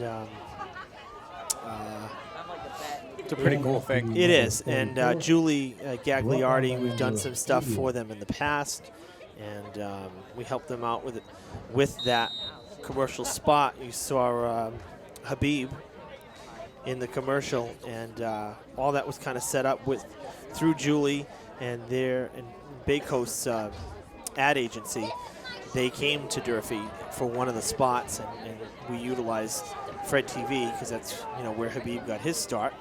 Kind of like me, kind of like you doing this stuff too. Sure. And because Habib was teaching when we were there. Yes. He was teaching Yep. with Pauline. And Habib out in LA started his own company. And one of the latest videos for Apple, he actually had edited. I think it was a spot that came on in the wintertime, early spring. Number 7, And really, he's doing so well for himself. So that's the kind of success story that Bay Coast was looking for. And Yeah, that's great. And I it remember worked when out. they first, it first rolled out the marketing program of this, Get on the Bus, and it was kind of at first a little head scratching, like, wait, this is a marketing idea. And then you talk to Nick, and he's a huge proponent of education, and it really makes sense because you watch that spot with Habib, and you talk about how us, starting with Fred TV and in high school and having fun doing that. And I mean, you've continued a career based off of that. Habib has had a successful career doing that. I mean, I just kind of do it for fun here and there with you. But it's a pretty cool thing, and the whole idea being everybody's got a story, and a lot of your success goes back to your education and the lessons that you learn, whether they're in the classroom or on the football field or in the basketball court or wherever it may be, but it all kind of does stem back to your education, and it's a pretty cool thing that the bus has, the bus program. yeah, for sure. And it was, seeing the extended spot was almost, I think, two minutes, maybe 3. To see the extended one was really cool because, you got to see more of the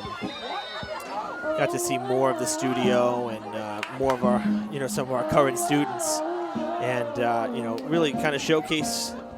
That's probably the last time that a lot of the public on a big stage will get to see our existing studios, because if all goes well in just a couple years, we're going to be in a new school.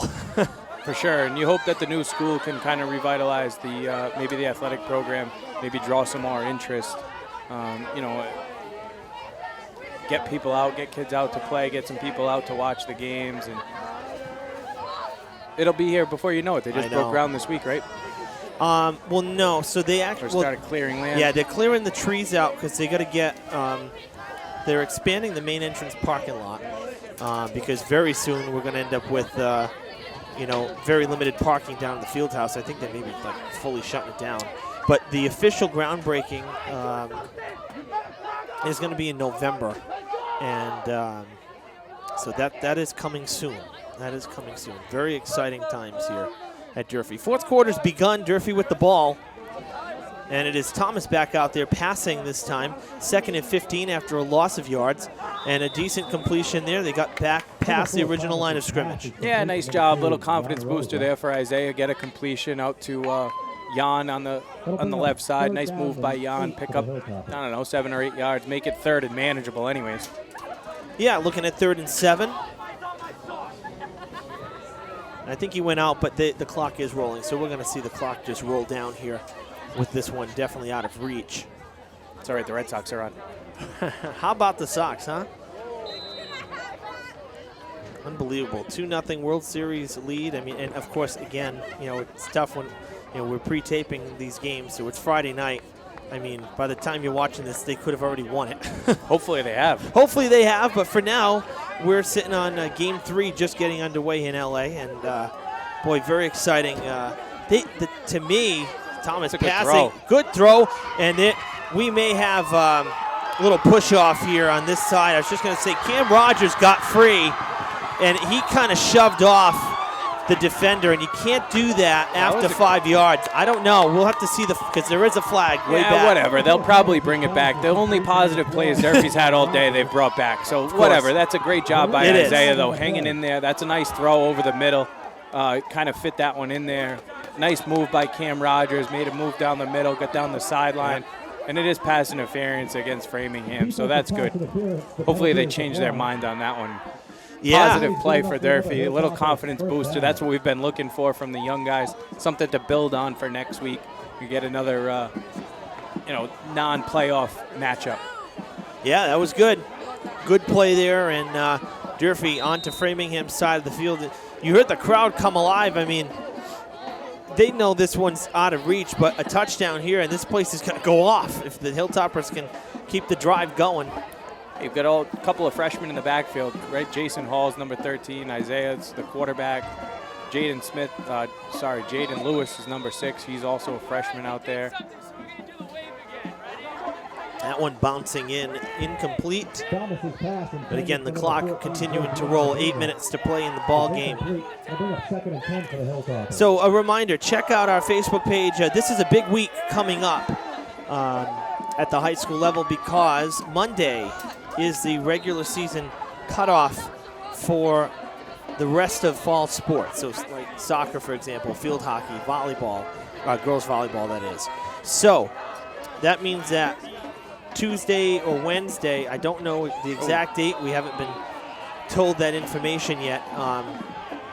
But by Wednesday, we should know round 1 matchups for the state tournament. And it's been a pretty successful fall. The girls volleyball team has qualified for the tournament. They are in. They had over 10 wins, and they're in the tournament once again. Kudos to Coach Kelly Bullier and the Lady Hilltoppers. They got good contingency of seniors and a strong younger crew as well. Bunch of sophomores that played on varsity last year as freshmen. So they got a really good group, and so they'll be heading into the tournament. The boys soccer team, sole Big 3 champs. Look at this play from scrimmage. Eli Concepcion, nice move, still on his feet, and he's down inside the 10. It's a good run by Elijah. Nice move downfield. Great job by the offensive line, able to move the ball. First and goal, Hilltoppers. Listen to the crowd, huh? They've been waiting all night to see the Toppers move the ball. I mean, granted, it's B squad against B squad for the most part, but yeah, but Elijah's still out there. He's a 4-year player. I mean, a bad snap. That's all right. Get on it. Yeah. Still got some seniors out there for Sure. Durfee that want to finish this senior night game. Jude Thomas, 65. Jan Rosa. Elijah Concepcion. Yeah, because again, with the unknown, this is possible that it's the last home game for the Hilltoppers. We just don't know. But, getting back to tournament play, boys soccer, sole Big 3 champs, beating Brockton this week for the title. They finished 2-1-1 in the league, and they had plenty to get into the tournament anyway. Coming into that game, they were 11-2-2. They have 2 games left, I believe. If they win them both, they probably have a good chance at winning, at having 2 home games if they go that deep and they win their first. Patience, pass, incomplete. But again, nice job by Thomas to sit back and wait. And then field hockey is in the tournament as well. Sole Big 3 champs.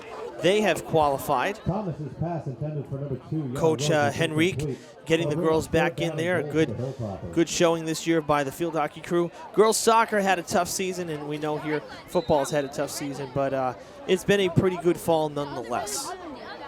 It's good to hear that they're, the other teams are doing well, and I saw the boys soccer score, and you mentioned volleyball and field hockey, so wish them all luck in the state tournament.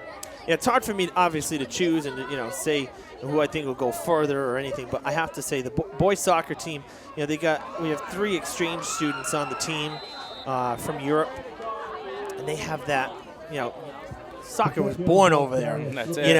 And that bit of European flair on the team makes such a difference, and they look really strong. And we're hopeful that our senior forward Jeff Cabral can get back because he was sidelined with a sprained ankle as of a week ago, and he did not play in that Brockton game.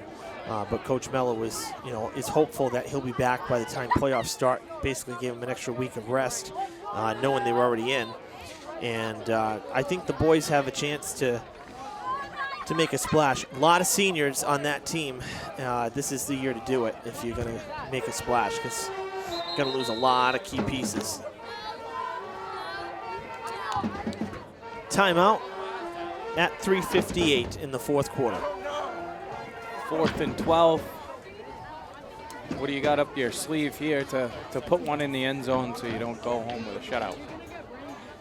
Honestly, I'd say try to get it to whatever you ran with Concepcion when he had his mad dash down the sideline. Try getting it to him and seeing if he can power his way down the field. Yeah, I like that call too. He's the senior. Give him the ball. Passing game, is always kind of so-so, and we had a couple nice catches, but I think the way you got to go is with Concepcion.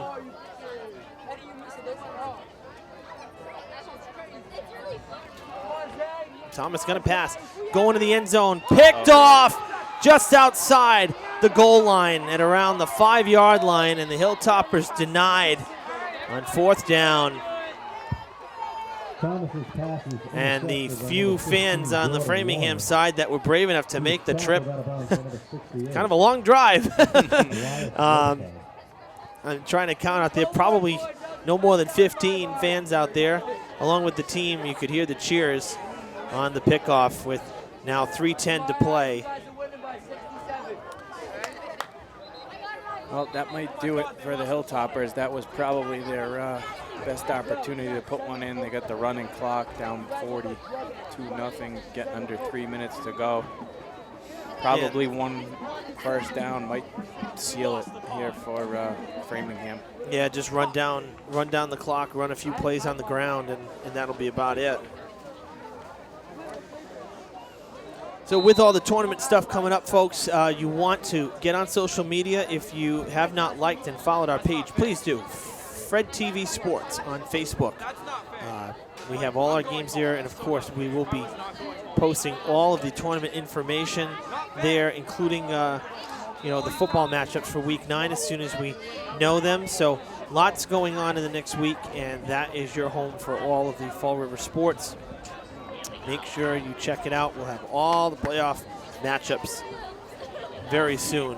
As soon as they come to us, we'll have them posted. No gain on first down, 2nd and 10, 2:20 to play.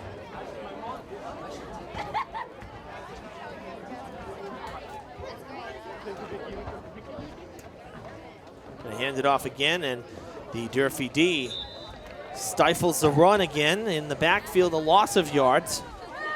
And it'll bring up 3rd and long, 3rd and maybe 13.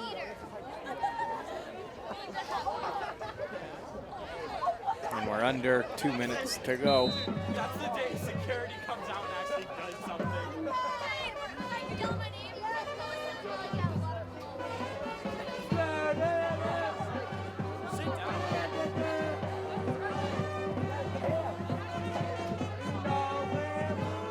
Run it again, and another nice play by the Hilltoppers. They bought it though, and there is going to be a flag, and so did I. Man, I thought they handed it off. Two guys collided to make the tackle, and meanwhile the QB running down the sideline. Yeah, great fake there by Julian Richard, the quarterback, able to get outside. He sold me on it because it was a great fake. Yeah. Man, it wasn't until everybody was still chasing someone down. Said, "Uh-oh." He's carrying the ball. They got him for a hold though, so it'll bring up 3rd and long. Stop the clock to set the ball. And they're declining. Oh, decline it. It'd be 4th and 9 or so, or 3rd and 9. What are they? Yeah, it's gonna be 4th down. Instead of replaying the down, they'll give them. They won't take the extra yards. So forward progress before the hold got them in. To make it now 4th and 6, so they won't replay the down. Minute 15 to play.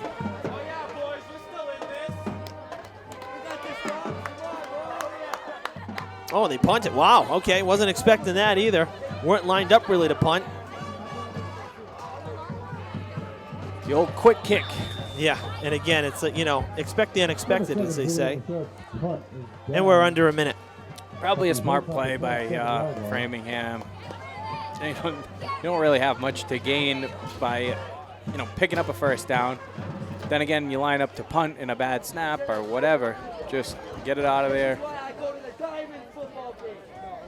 Exactly. I mean, truthfully, I'm surprised they didn't just go for it. But, Durfee with the ball with 56 seconds, and they'll run a couple plays.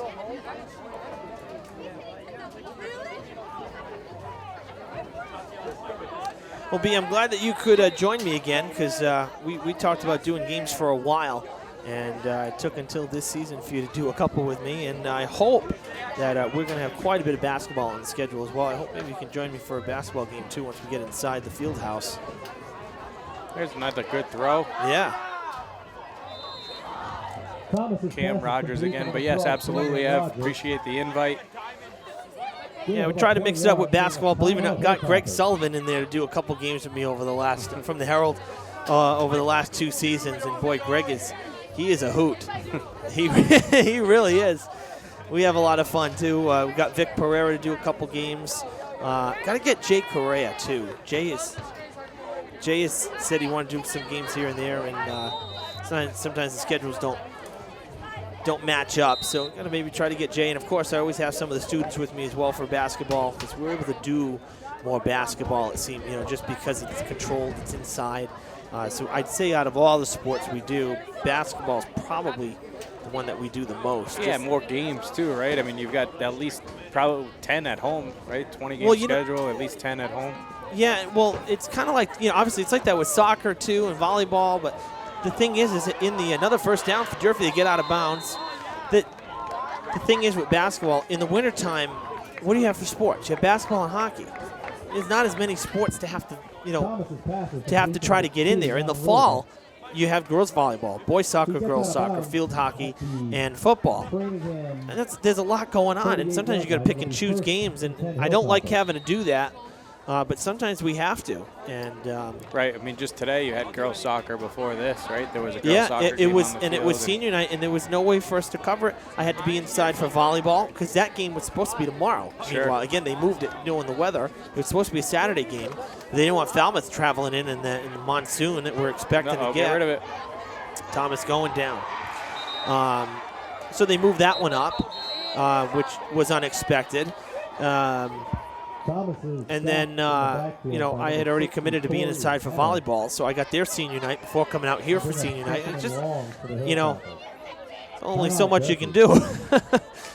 But, in the wintertime, it's a lot easier because a lot more controlled. You're not having, there's not much rescheduling, hopefully, without the snow. You're right. That's it. That's really the only component. I was looking at the schedule initially, and it looks like we're going to have Friday night hoops almost every Friday night. Now, will any of those be live, or are they all live? They're all to tape? Right now, live to tape, but I'll leave it at this. We're working on something. I've stay tuned. Proposed a couple ideas, and I'm hoping that we can maybe set up, since there is an Ethernet jack where we set up, that maybe we can do a game live on live stream like we did for the pep rally last year. We did that live. The internet? It would basically, I don't know if it would actually be going out directly on the channel. I think it would be going live online streaming. But I mean, why not? At least you're seeing it live. It's a cool SAR does them live too, but you can't watch it. So at least you can watch us if you're online. So again, that's just something that I've discussed a couple times, and I'm hoping that we can do maybe just one, maybe a big three, maybe New Bedford. That's usually the biggest game of the year. And after what went down last year in the boys' game against New Bedford, there's no doubt in my mind that it's going to be a very chippy game and a very and New Bedford's come around though this year. I mean, they were the last time you and I did a game, we were joking that both Durfee and New Bedford were winless, and since that time, New Bedford, I think they've rung up 3 in a row. They did enough to get into the state tournament. They beat Brockton pretty good, pretty handily, 19-0 at Brockton. I that's think impressive. They're playing, and I think they're playing tonight in a playoff game. Yeah, they are. So that's incredibly impressive. Yeah, because we had said that, Barnstable beat New Bedford 3-0 before they came here. Right. And I said, well, New Bedford really wasn't supposed to be any good, or at least they haven't been. So if they held Barnstable to 3 points and our defense is our strength, maybe we got a chance. And obviously, New Bedford proved us wrong for sure. Yeah, since that time they beat Dartmouth, they beat Brockton, and I don't know who the third win was against, but 3 wins was enough to get them into the state tournament. And they're playing, I think it's tonight, and I think it might be Attleboro, but I could be mistaken. Maybe. So, but yeah, last year's boys basketball game against New Bedford, incomplete with 4 seconds. Last year's boys basketball game was riddled with controversy. Against New Bedford? Oh, yeah, it was. Go back and watch it in our archives. It sure was. That sounds about right, though. Yeah, this was as bad as it's been in a long time, at least since I've been doing it. Was that game here? It was nuts. It was here. Go back and watch it. And so I expect that game this year will be might have some extra security on hand, and we may have a full house of Durfee fans because it was pretty nuts last year. And I'll leave it at that in case you haven't missed it. Need something to do. Go back, go to fredtv.us, click sports down at the bottom, go through our archives. You'll find it from winter 2018, winter 2018. Complete over the middle. And still on his feet, but now tackled across the 20 as time expires on week 8 here in the high school football season. The Hilltoppers get shut out at home 42-0 against the Framingham Flyers, who really came soaring in right from the get-go, no pun intended. Yeah, we mentioned it a few times. It's probably a tough draw for the Hilltoppers. Probably the best team to not get into the Division II playoffs, or they may even be Division I. I'm not even sure. But they've put up points. They've scored a lot of points all season. They continue to keep their offense rolling. Tonight, right from the opening kickoff, I mean, before Durfee touched the ball, it was 12-0. Yeah. So, one of those nights for the Hilltoppers. But live to see another day. That's right. And, with any luck, they may get another home game. Again, we don't know at the time of this broadcast. Check out our Facebook page, Fred TV Sports. You see it at the bottom of the screen there underneath the final score. Get on there, like and follow us. We'll have Week 9 football pairings posted as soon as they are told to us, and we'll also have MIAA state tournament pairings as they get announced during the upcoming week. Glad you tuned in on Fred TV. Our camera crew behind the scenes here, Jaden Mello, David Batello, Jake Fitzgerald, BJ McDonald as my partner tonight. Appreciate you being here, and we appreciate you watching at home. Evan Massoud saying so long from Durfee High School.